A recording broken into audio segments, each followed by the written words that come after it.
Bismillahirrahmanirrahim. Assalamualaikum warahmatullahi taala wabarakatuh. Selamat pagi, salam sejahtera untuk kita semua.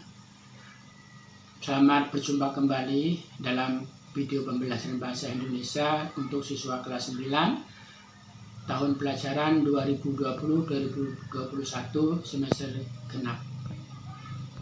Pada pertemuan kali ini kita membicarakan tanggapan kritis. Materi video pada pembelajaran meliputi KD 3.7 mengidentifikasi teks tanggapan kritis, KD 4.7 menyimpulkan informasi teks tanggapan kritis.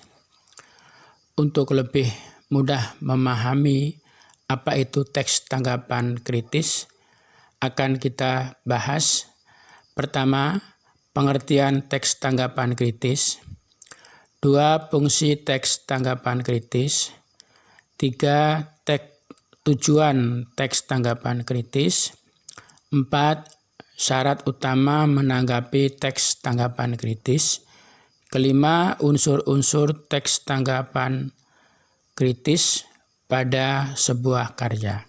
Baiklah, untuk yang pertama kita bahas pengertian teks tanggapan kritis. Teks tanggapan kritis adalah sebuah teks yang isinya memberikan pendapat terhadap suatu karya. Nah, jadi kita memberikan pendapat dari karya yang kita baca. Yang kedua, fungsi teks tanggapan kritis.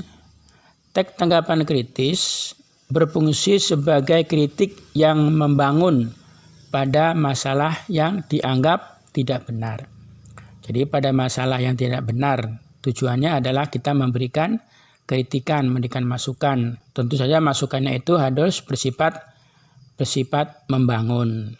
Yang ketiga, tujuan teks tanggapan kritis. Teks tanggapan kritis bertujuan untuk memilih salah satu pernyataan. Jadi memilih salah satu pernyataan. Apa yang kita pilih dari yang kita baca itu, yang pertama adalah memuji. Jadi memuji ini termasuk mendukung. Kemudian menolak. Menolak ini termasuk bagian mengkritik. Nah, itu. Nah, jadi antara mendukung dan menolak itu harus sama-sama kita berikan pendapatnya dengan bahasa yang benar. Bahasa yang mudah untuk dimengerti. Ya. Kemudian yang keempat yaitu adalah syarat utama menanggapi teks tanggapan kritis. Yang pertama yaitu adalah objektif. Maksudnya adalah apa adanya, harus berdasarkan fakta dan kenyataan. Jadi bukan fitnahan. Nah, jadi pendapat kita itu harus berdasarkan fakta. Kemudian yang kedua, santun. Maksudnya tidak menyakiti, tidak mengejek, tidak mencela, tidak merendahkan, kemudian disampaikan dengan bahasa yang sopan. Nah, jadi bahasa yang kita gunakan untuk memberikan tanggapan itu harus bahasa yang sopan. Nah, walaupun maksud kita benar, maksud kita baik, tetapi jika disampaikan dengan bahasa yang tidak sopan, malah menimbulkan penilaian yang tidak baik, mungkin akan menjadi tersinggung. Nah, untuk menghindari hal itu, maka kita gunakan bahasa yang sopan.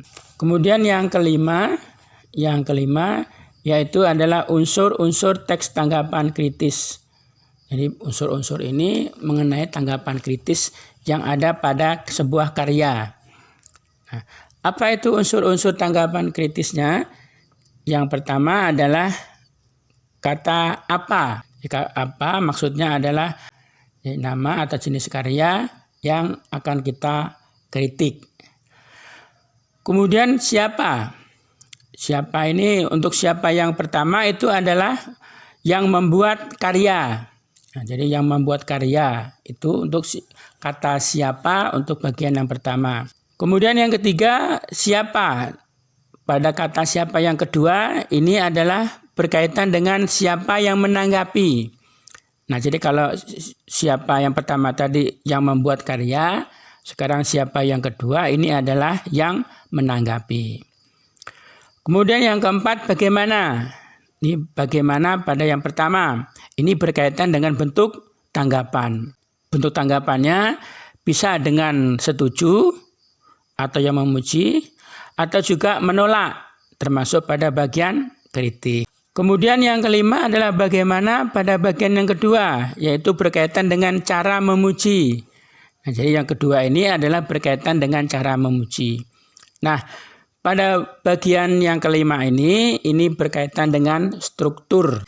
Nah, untuk struktur teks tanggapan kritis ini akan kita bicarakan pada pertemuan yang lain. Sekarang untuk lebih mudah memahami teks tanggapan kritis, coba perhatikan teks tanggapan berikut ini. Nah, ini ada pada buku paket kelas 9 halaman 89. Nah, Bapak mengambil dari teks itu. Nah, sekarang kita perhatikan. Nah, setelah kita memperhatikan dengan benar teks itu, nah coba sekarang kita coba jawab dengan cara mencocokkan unsur teks tanggapan kritis di atas. Nah, yang pertama yaitu kata apa. Sebagaimana yang Bapak sampaikan tadi, kata apa itu berkaitan dengan nama atau jenis karya. Nah, kira-kira apa nama jenis karya ini? Nah, nama jenis karyanya adalah lukisan. Kemudian pada bagian yang kedua, siapa? Nah, pada siapa pada bagian pertama ini adalah yang membuat karya. Siapa yang membuat karya? Nah, kalau kita perhatikan pada teks itu, yang membuat karya adalah Maestro Apandi. Kemudian pada bagian kedua, pada bagian siapa yang kedua, yaitu yang menanggapi. Nah, yang menanggapi tentu saja adalah penulis. Ya, penulis. Nah, sekarang pada bagian yang keempat, yaitu adalah bagaimana. Bagaimana pada bagian pertama ini berkaitan dengan bentuk tanggapan. Bentuk tanggapannya berupa apa? Nah, kalau kita perhatikan, bentuk tanggapan dari teks itu adalah pujian. Nah, jadi bentuk tanggapannya yaitu berupa pujian. Nah, jadi kita lihat di sana kalau kita perhatikan bentuk tanggapannya adalah berupa pujian. Nah, jadi seorang penulis itu memuji karya Maestro Apandi berupa lukisan.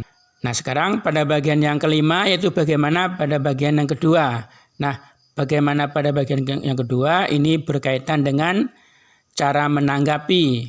Nah, untuk cara menanggapi ini berkaitan dengan struktur teks tanggapan kritis. Nah, untuk ini akan kita bicarakan pada pertemuan yang selanjutnya.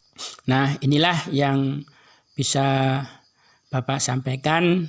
Mudah-mudahan membawa manfaat bagi kita. Dan Bapak akhiri, selamat pagi. Assalamualaikum warahmatullahi taala wabarakatuh. Demikian yang telah kita pelajari. Mudah-mudahan apa yang sudah kita pelajari membawa manfaat bagi kita, terutama bagi dunia pendidikan. Kemudian Bapak mohon maaf jika terdapat kekeliruan dan kesalahan. Sekian, Assalamualaikum warahmatullahi wabarakatuh.